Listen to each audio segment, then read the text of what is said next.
मितालीज किचनमध्ये आपल्या सगळ्यांचं खूप मनापासून स्वागत. सध्या मे महिना सुरू आहे. मे महिन्यात मुलांना अभ्यासाचं टेन्शन अजिबात नसतं. त्यामुळे मग काय होतं, ते भरपूर खेळतात आणि मग त्यांना भूक लागते आणि रोज नवीन नवीन काहीतरी खायला हवं असतं.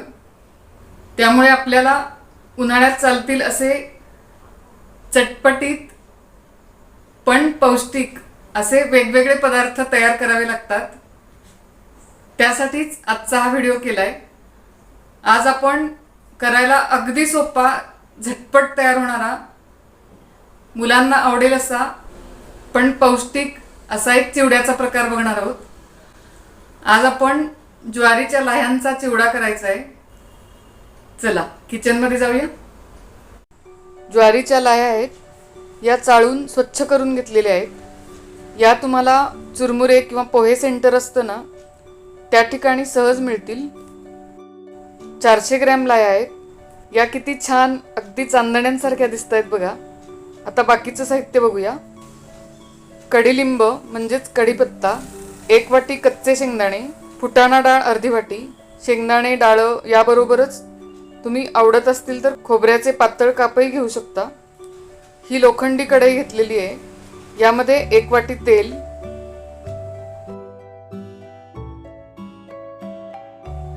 तेल गरम झाल्यानंतर आधी शेंगदाणे तळून घेऊया. शेंगदाणे तळताना गॅस लो फ्लेमच ठेवायचा, नाहीतर काय होतं, शेंगदाणे वरवर तळले जातात आणि आतमध्ये कच्चेच राहतात. हे मी कच्चेच शेंगदाणे घेतलेले आहेत. त्याऐवजी भाजलेले शेंगदाणे घेतले तरी चालेल. भाजलेले शेंगदाणे वापरणार असाल तर असे तळून न घेता फोडणीतच थोडेसे परतून घेतले तरी चालतील.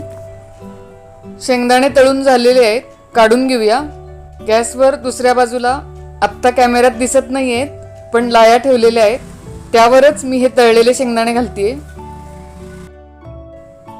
शेंगदाणे तळून झाले. आता त्याच तेलाची फोडणी करायची आहे. तेल गरमच आहे.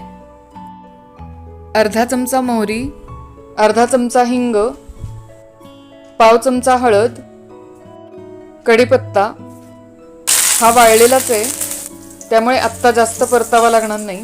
तुम्ही ताजा कढीपत्ता वापरणार असाल तर कुरकुरीत होईपर्यंत तेलात परतून घ्या. यानंतर डाळं म्हणजेच फुटाणा डाळ, 1-2 मिनिटं डाळं परतून घ्यायचं. चॅनलवर तुम्ही नवीन असाल आणि अजून सबस्क्राईब केलेलं नसेल तर सबस्क्राईब करा आणि बेलवर क्लिक करा, म्हणजे मी नवीन व्हिडिओ अपलोड केले की तुम्हाला नोटिफिकेशन येईल. आणि मस्त खमंग फोडणी तयार झालेली आहे. गॅस बंद करूया. फोडणी झाल्यानंतर गॅस बंद करायचा आणि मग त्यात बाकीचं साहित्य घालायचं. 1 चमचा तिखट तुमच्या आवडीप्रमाणे कमी जास्त करू शकता. 1 चमचा धने पावडर, अर्धा चमचा जिरे पावडर, पाव चमचा आमचूर पावडर. यामुळे चिवड्याला खूप छान चव येते. थोडंसं मीठ पण फोडणीतच घालायचं बरं का, म्हणजे त्याची चव चिवड्यात सगळीकडे व्यवस्थित येते. पाव चमचा काळं मीठ. आणि हे सगळं साहित्य आपल्याकडे घरात असतंच. या चिवड्याला वेगळा असा मसाला करावा लागत नाही. यातच 1 चमचा पिठी साखर. यामध्ये पिठी साखर सगळ्यात शेवटी घालायची. आता हे सगळं मिक्स करून घेऊया. फोडणी आता अगदी कोंबट झालेली आहे. सगळा मसाला तेलातच घातल्यामुळे काय होतं, ज्वारीच्या लाह्यांमध्ये हे सगळं व्यवस्थित मिक्स होतं. आपण मघाशी शेंगदाणे तळून यामध्ये घातलेले आहेत. यावर आता फोडणी घालायची. या मी आणलेल्या लाह्या ताज्या आणि कुरकुरीत होत्या, त्यामुळे मी अशाच चिवड्यासाठी वापरलेल्या आहेत. व्यवस्थित मिक्स करून घ्यायचं. लाह्या कुरकुरीत खुसखुशीत नसतील तर 5 मिनिटं लो फ्लेम गॅस ठेवून थोड्याशा परतून घ्यायच्या, किंवा ऊन असेल त्यावेळी 1 तासभर उन्हात ठेवल्या तरी चालेल. अगदी कुरकुरीत होतील. हा चिवडा खूप टेस्टी लागतो. ज्वारीच्या लाह्या ग्लुटेन फ्री, लो कॅलरी असतात. यामध्ये फायबरचं प्रमाण भरपूर असतं, त्यामुळे या पचायलाही अगदी हलक्या असतात. त्यामुळे तुम्ही डाएट करत असाल तरी सुद्धा हा चिवडा तुम्ही खाऊ शकता. तसंच घरात ज्येष्ठ व्यक्ती, लहान मुलं असतील तर त्यांना सुद्धा तुम्ही हा चिवडा देऊ शकता. अगदी 10च मिनिटात तयार होतो.